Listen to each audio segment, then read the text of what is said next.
Okay, we'll call this meeting back to order and take up item 3 for public hearings. Oh, yeah, I'm sorry. Legal counsel has a report out from closed session. The board authorized or adopted and approved the staff's recommended settlement approach. Thank you.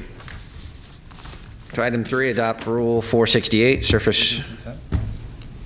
Let's just take this one. Surface coating plastic parts and products. Good morning. My name is Mark Lautsenizer. I'm the Division Manager of the Program Coordination Division. What we have before you here today on item 3 is Rule 468, the surface coating of plastic parts and products. We're bringing this rule forward today as part of a state implementation requirement as it relates to a Federal Control Technique Guideline, or CTG. The CTG actually covers a number of different type of coating operations, some of which we already have covered by existing rules and regulations. We did identify, though, that we have one potential affected facility here in Sacramento that is subject to the plastic parts and coating. That is Siemens. They're the one facility large enough operation. We have had meetings specifically with Siemens to go over the elements of the rule, and we are happy to say they are already in compliance with the requirements that we need to put forward from the federal standpoint. In addition to that, as part of this CTG requirement, we also had to look at pleasure craft coating. We have not identified any subject facilities, so as part of this action, when you do, we ask that you open up for public hearing. We'll also be asking that you go with a negative declaration for exemption, or an exemption on the pleasure craft coating, since we do not have any affected facilities. With that, if there are no other questions, we would ask that the board open the public hearing on this item.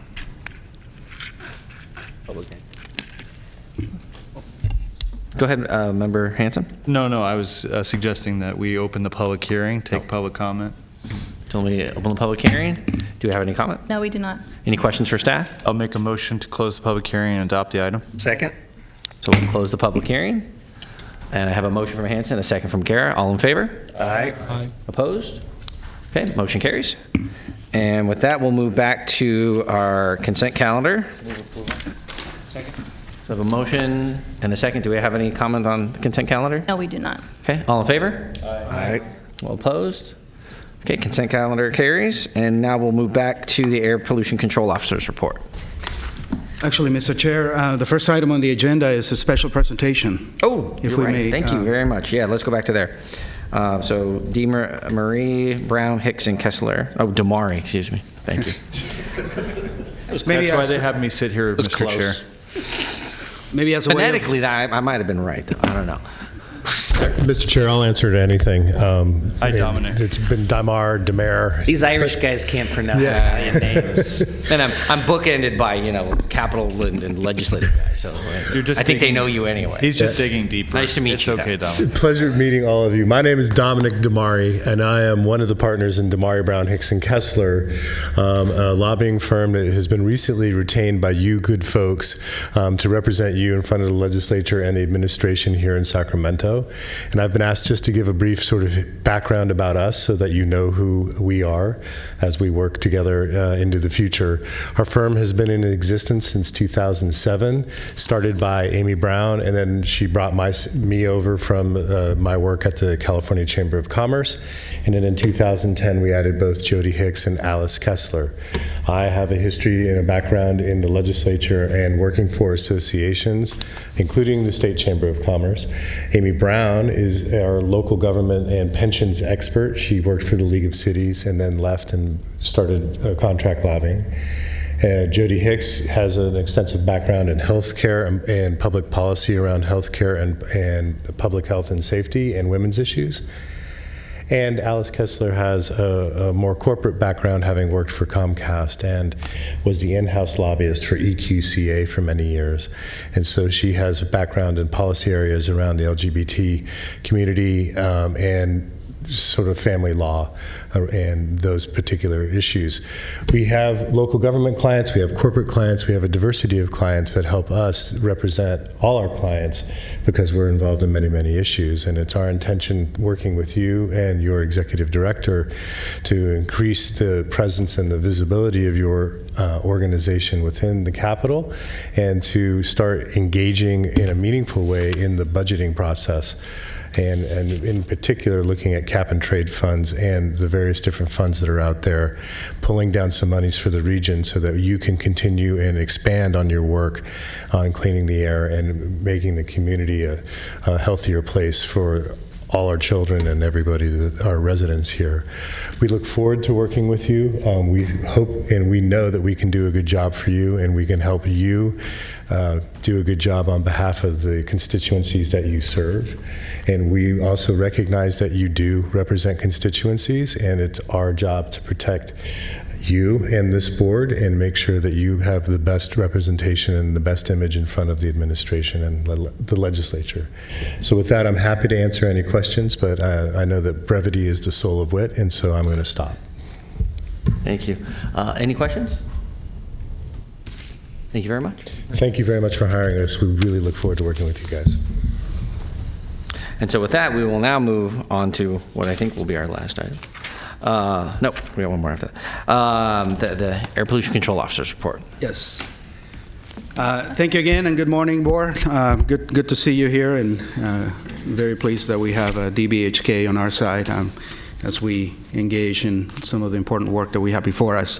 But anyways, what I wanted to do in the APCO report is really tee up 3 meetings that have taken place since the last time we met.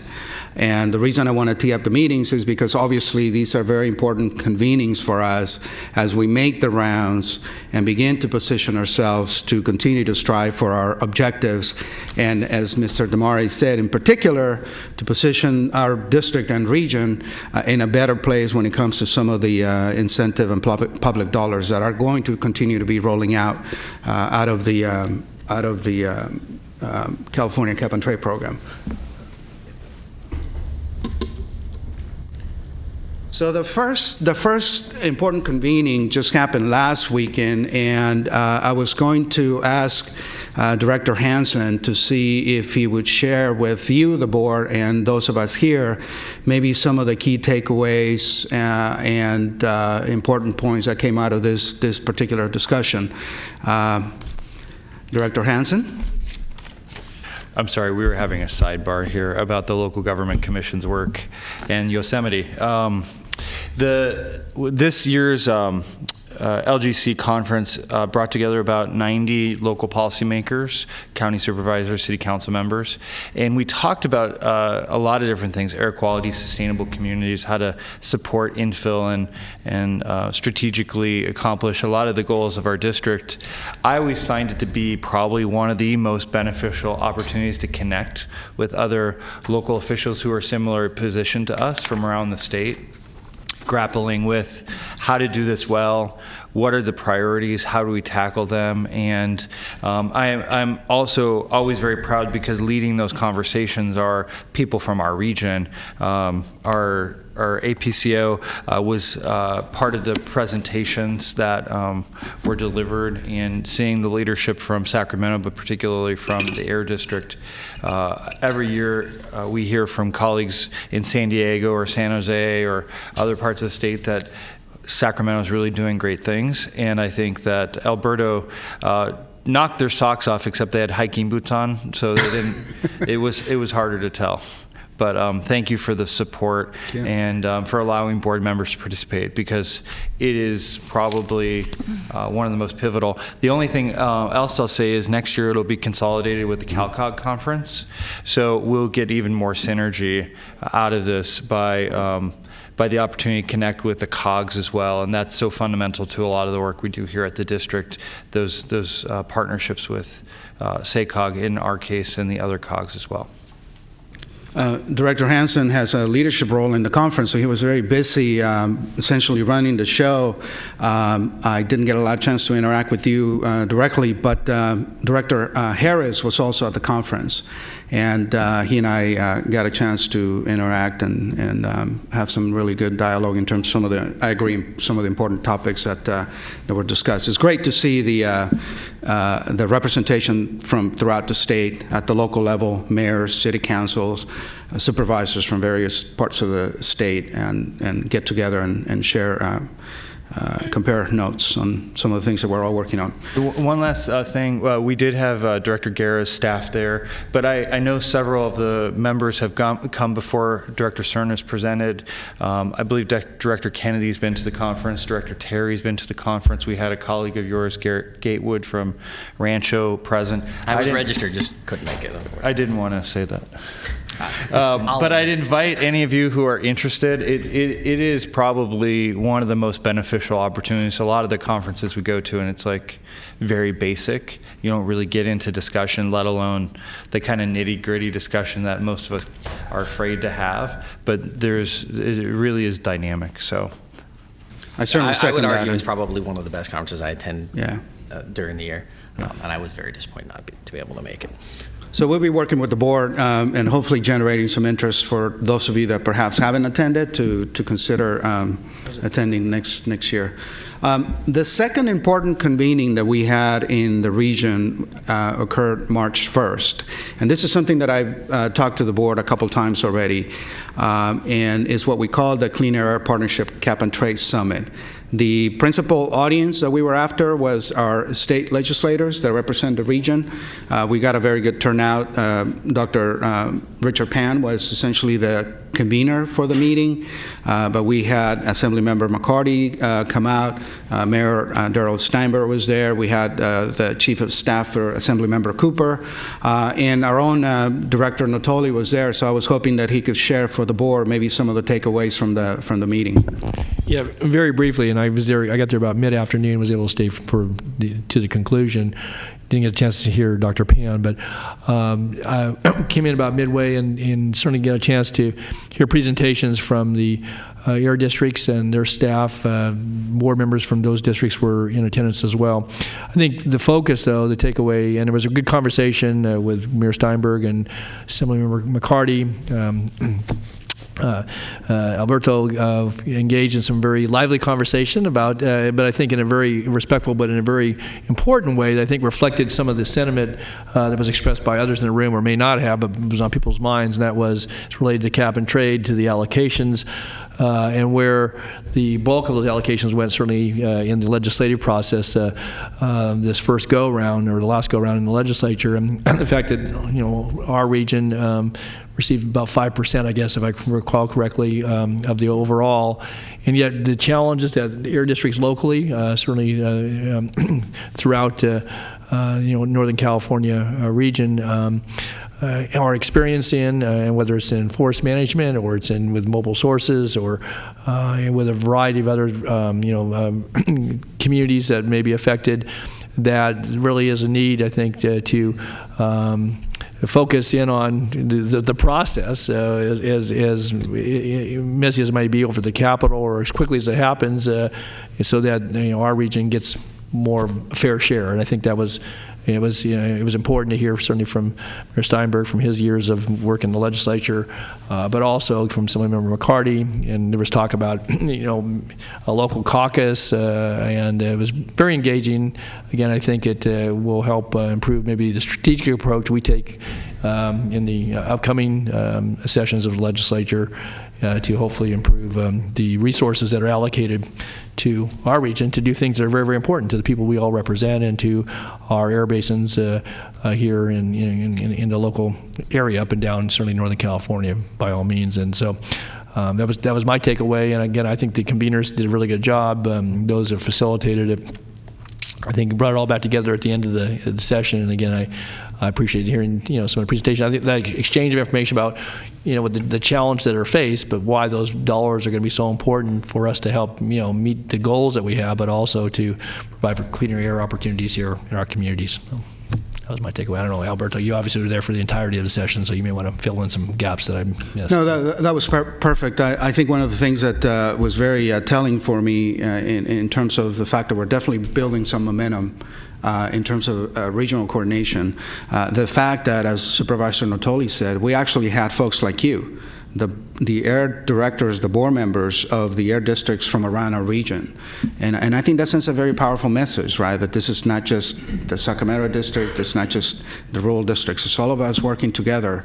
And we're beginning to make real progress. And the timing for this meeting was very fortuitous, because shortly after we had the state legislative summit that obviously is led and organized by the Sacramento Metro Chamber. And we as an air district, as an entity, participate in it as part of the air quality area of focus. But we're fortunate because Director Frost was this year's chair for this particular summit, and I was hoping that you could share with the board maybe some of the highlights and takeaways from this convening.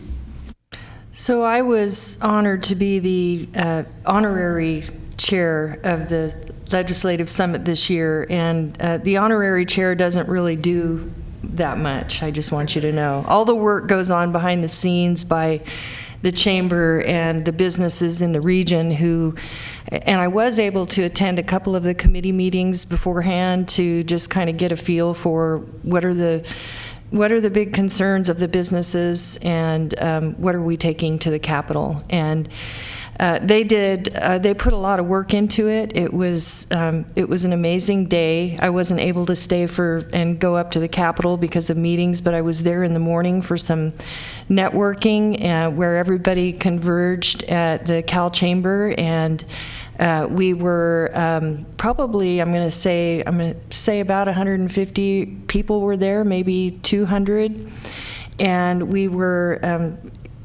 joined by California Lieutenant Governor candidate Eleni Kounalakis and Janet Napolitano, president of the University of California, who were our lunch speakers, and we had a very stimulating panel discussion that was led by Assemblyman Cooper, where experts in the field, in housing, we had Kevin Carson from New Home Company, Stephen Dawes from Mercy Housing, Liam Dillon from LA Times, Ryan Loofborough from Sacramento Steps Forward, Jeffrey Michael from University of the Pacific, and Nikki Mohana from Mohana Development Company. And they talked a little bit about some of the challenges that we're facing in the region with affordable housing, and how can we actually meet the needs and some of the challenges that we're facing with homelessness and attainable housing opportunities. And the issue areas covered a broad range from land use, housing, air quality, transportation, flood protection, agriculture, healthcare. We went over all those, talked about all those issues in our groups, and then everybody converged on the Capitol for a day of meetings and followed by a reception. It was a great event. I'm looking forward to next year being involved just as a participant, and I want to commend the Chamber for their advocacy, because advocacy does make a difference. Big things happen just because you had those relationships with those people who cared to make something happen for you. So it was a great day, and I was really, really delighted to be there. We certainly appreciated your very moving remarks opening the session, and I think what I take away from it is the fact that it's invigorating for us, because clearly air quality is front and center to folks that are arguing for some of the other very real and difficult issues that we have in the region. But it gives us an opportunity, because we are at the table, we are engaged, we are being sought after to provide our perspective so that we can continue to share the priorities. And I think it's an opportunity for us, because back to the Yosemite conference, as we begin and get better in terms of getting our hands around this whole issue of low carbon development, sustainability, more cap and trade funding, to me, I think those are the big opportunities that we all need to be thinking about. So thank you for sharing. That completes the APCO report, Mr. Chair. Okay, we have a comment by Vice Chair Guerra. Thank you very much, Mr. Chair. One, I'd be remiss if I didn't congratulate Dr. Ayala on, I think, stellar work of getting quickly to the response of the board on addressing this issue of how do we send a stronger message a few blocks over. And the fact that now we have a firm in place, and I see both Ryan and Laura from Damari Brown Kessler and Hicks out there being part of this, the summit, and working with Valley Vision. I mean, those are three clear action items that we've seen to get at this immediately and not wait another year before we get back into the same old song and dance. So with that, thank you, Dr. Ayala, and we look forward to more of this activity. Thank you, Mr. Chair. Thank you. Any other questions for the executive? Thank you very much. And with that, we'll move on to item 4, our discussion calendar. And we're going to talk about the Sacramento Region's Community Air Protection Program.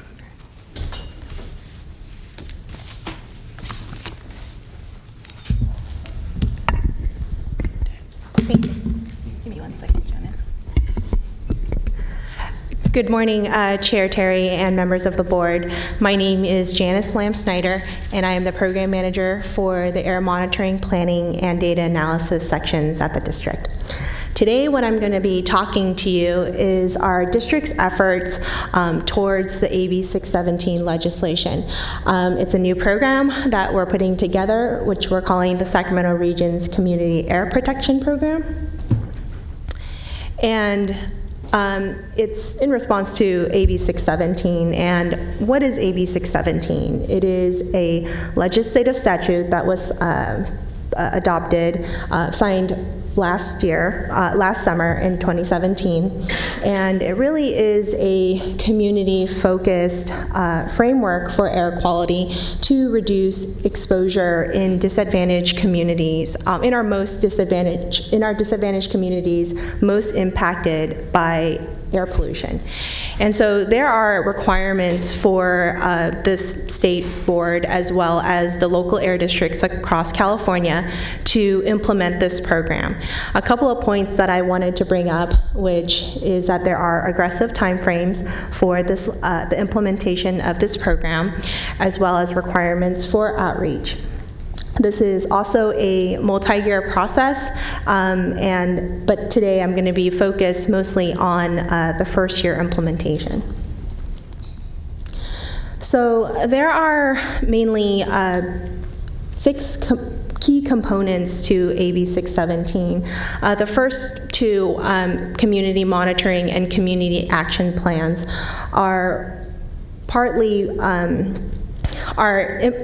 are the ones that we're going to be talking about today. There's also requirements for enhanced emission reporting. The state is required to develop a uniform system to have certain stationary sources do annual reporting. There is also a requirement for the resources, the State Air Resources Board, to have a clearinghouse of clean technologies, and for local air districts to adopt a expedited schedule for the best available retrofit control technology. And then there's also incentive fundings and community assistance grants that are part of this program, and the legislation also increased penalty provisions. So today I'm going to be talking about the community selection process for community air monitoring. And community selection is important also because it is tied to incentive fundings that could be brought into our regions to reduce exposure of these air pollutants. So AB 617 really, in order to make this program and this legislation work, is that we have partnerships between the state air districts and community members. This State Air Resources Board has the charge of developing a statewide strategy for a community action framework. They're required to also develop a monitoring plan, as well as selecting priority communities for monitoring and emission reduction plans. They are also asked to maintain a emission control technology clearinghouse and establish an annual emission reporting for certain industrial categories. The Air District also has a large role in implementation of this program as well, right? And so what we are really asked to do is to provide recommendations for communities and to conduct outreach. To give to the Air Resources Board for what they should be considering to adopt for their priority communities. We are asked to implement a community monitoring system if we are selected as part of a priority community, and we are asked to develop an expedited schedule for the best available retrofit control technology, also known as BART. If communities are selected as part of this program, you might be doing a monitoring system or a emission reduction plan as well. The community also plays a role. Part of the legislation is that the communities is to be engaged, right? And so they're also asked to be able to provide recommendations to the Resources Board as well as our local districts to be considered for air monitoring or emission reduction plans. Also, communities provide expertise on and their experience on maybe some of the things that we should consider as we're making these recommendations. So I talked earlier about the timeline being very aggressive for this program. We've done a lot to date since the legislation has been adopted. And we've been engaging with our local partners and our local legislative leaders, as well as Valley Vision, Clean Air Partnership. We've also had a March 1st meeting with our stakeholders to discuss implementation and preliminary analytical considerations for community selection. And so you've done a lot of these work already, and we're looking to continue this as we move forward. I have here our March board meeting today, as well as to talk to you all about, what are some of the considerations that we're going to be hoping to take forward to the state board. In April, there is an initial community recommendation that is kind of a first look at these are some of the areas that we have identified using technical considerations that we will be doing further analysis on during the April and May timeframe. So in April and May, we're looking to solicit feedback from the communities as part of the process. And in July, we're going to be submitting a final community recommendation to our board and to submit to ARB. So one of the points that I do want to emphasize is that our process is it's a requirement. Is a requirement that we have to do, and that our recommendations are to be considered, to be submitted to be considered for the state board's adoption. And then later in the fall of winter of this year, we're going to come back to the board and inform the board of CARB selected communities. So what is the purpose of community air monitoring? Really what it is to assess local community level pollution. And it's to gain a better understanding of what our local emission sources impacts are to the community, and really to determine whether or not an emission plan is needed in our area. And then we're also, of course, informing the public and tracking progress if reductions are necessary. So the legislation directed consultation from to ARB to work with air districts to come up with priority communities. And so we are, like I mentioned, going to be submitting initial recommendations to CARB in April. And like I said, it was based on preliminary technical information that I'm going to be talking about in a few slides later. They have to host community workshops and to incorporate feedback into these final recommendations. So it's first, let's take a first technical look at it, and then we go out and receive feedback, and then we make final recommendations to the Air Resources Board. So what are some of the goals of community engagement and inclusion? Community selection, it's to really engage the community in the selection process and to receive feedback on what are the inputs that we should be using and what are the inputs that we should be using, and to understand really what are the needs of the community, what are their priorities and concerns that we should keep into consideration as we give our final recommendation. It is also for a way for the community to provide input for emission reduction plans to reduce local pollution exposure. So what did we use in our what are we using in our initial recommendations? First, we're using CalEnviroScreen 3.0. This is something that they wrote into the legislation, ARB's concept paper. We are using districts' knowledge of emission sources as well as known contributors. We know that in our region, roads and railways are a large part of our pollution. And then in addition to that, we're using health information. Part of the legislation also calls that we look at health information to be considered. So we looked at Valley Vision's community health needs assessment that was completed back in 2016, I believe. And there is a Healthy Places Index and other community input that we've received. So the general area concepts for initial recommendation is going to be a general description of communities in Sacramento County. We've made no assumptions on what communities' priorities and needs are. We want to, have that conversation to incorporate in our final decision. And we're really using this map as a discussion with community leaders and residents.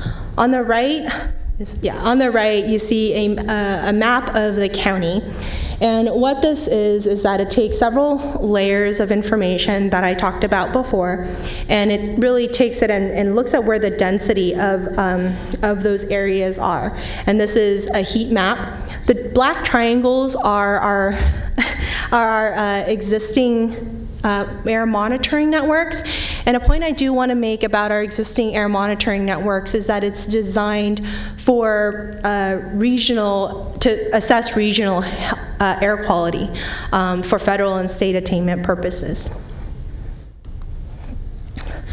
So this map here shows the different types of information that we use.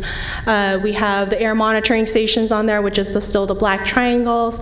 We have core facilities from ARB's toxics program, greenhouse gas facilities, CalEnviroScreen's top 25%, and then the low income communities, and also the community health needs assessment.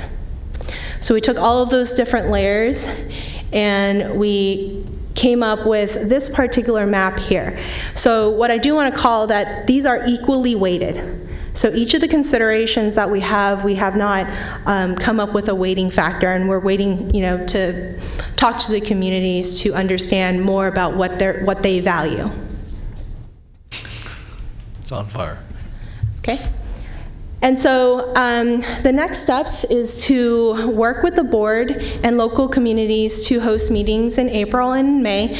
We're going to be submitting our community recommendations to CARB in April and final recommendations to the board recommendations to the district board in July and submitting by the end of July to ARB.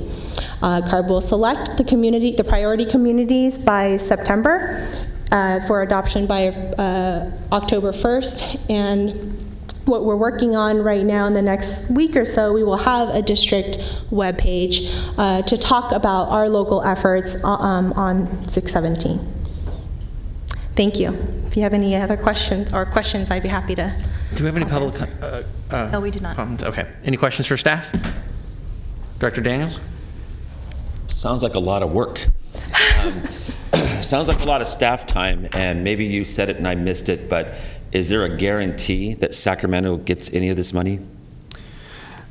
Hi, Director Daniels. This is Mark Lautsneiser, Division Manager. I'll touch upon that real quick. So fortunately, in the first year's funding, so in last year's budget from the state, Sacramento Air District specifically did receive $750,000 toward our initial efforts for this program. That is partly being directed towards staff resources, because you're absolutely right. The resource element is pretty critical. And then we're also planning, as part of the budget process, a portion of those funds towards some community monitoring efforts, some equipment and resources toward that as well. So I think I just heard you say we got $700,000. Most of it's going to go towards staff and some monitoring items. And then from that, we don't make a decision on whether we get money. CARB makes a decision whether we get any of this money. Right. And then if they make that decision and they actually are generous enough to include us, what kind of money would we be looking at? What kind of dollars? Any idea? So there's when we talk about money, I want to make a distinction that we're not confusing the two.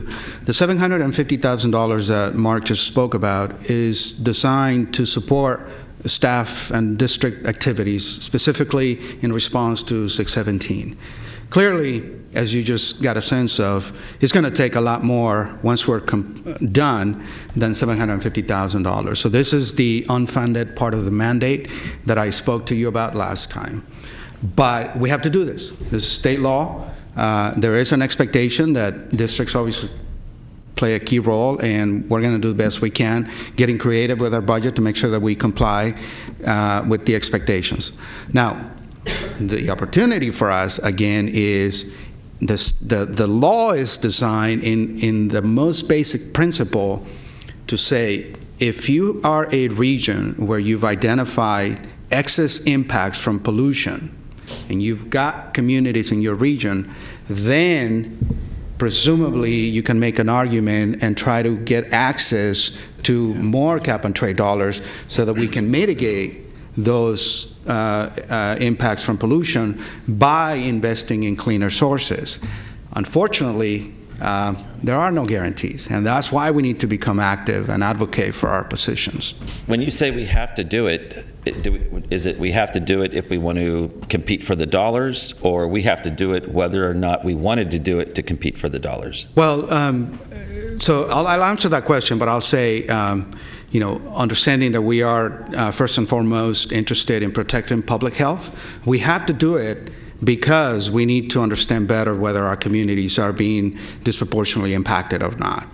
But it is clear to me that based on the dialogue from the state, that they are making a clear correlation. And actually, the legislators were very clear on that.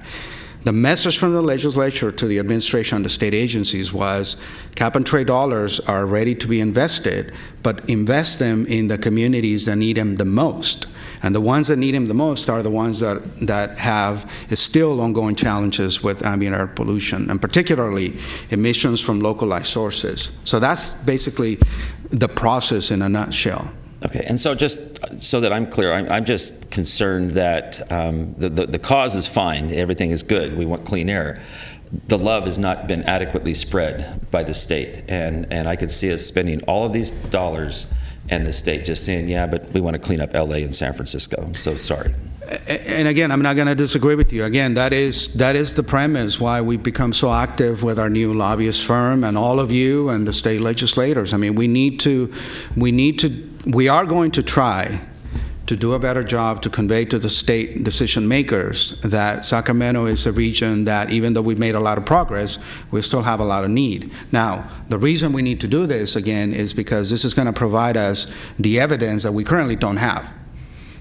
We have a lot of information based on our existing network, but that, as Ms. Lam-Snyder said, that is regional air quality. What we're talking about here is really localized impacts, big sources and how they impact the communities around them or downwind from them.